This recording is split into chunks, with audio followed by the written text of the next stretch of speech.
So everybody in the hospital is trying to live and get better, but it's devoid of anything natural. And so being able to bring in things that are either actually alive, like plants, or replicas of plants, or models of animals, reminds kids of the rest of the living world.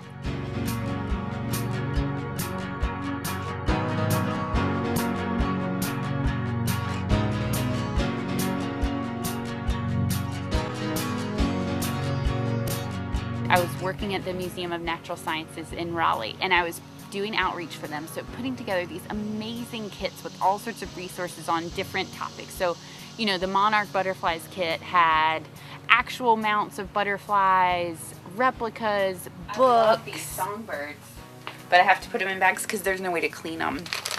Seeds for planting flowers that would attract butterflies. And at the same time, I was volunteering at a children's hospital, and one day it just occurred to me, well, wait, I could just bring some of this stuff with me.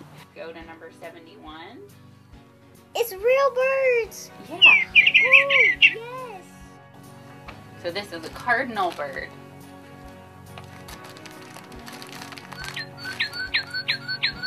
He's so proud of you for figuring him out. The program brings natural science activities to children hospitalized at Duke and UNC children's hospitals. Kids who are in the hospital don't have access to nature or natural materials, so we do what we can to bring those to kids. Well, yeah, it might. This one mostly swims through the water and eats tiny stuff that's floating. His mouth is kind of like a little net that catches stuff that floats.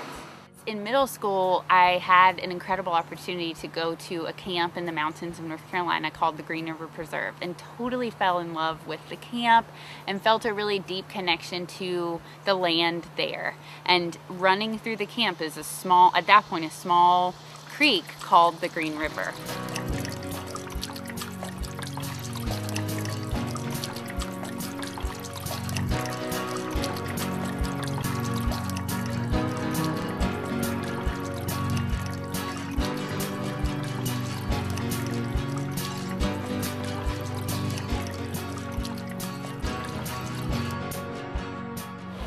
I had the idea for it and helped the original designers, and then Joe Chafin, who happens to be my stepdad, like finished all the plumbing pieces. The idea was so that you could be sitting and it seemed like an actual creek flowing right next to your bed. Just in terms of tactile sensations, it's incredible, but it's also a great teaching tool. I think that when you plant a seed and it sprouts, it's like magic. And I want to be able to bring that to the kids in the hospital, but a lot of them are too sick to handle live plants and bacteria. So we're in the process of working on basically a sealed miniature garden greenhouse so that the kids could work with plants but not be exposed to the soil.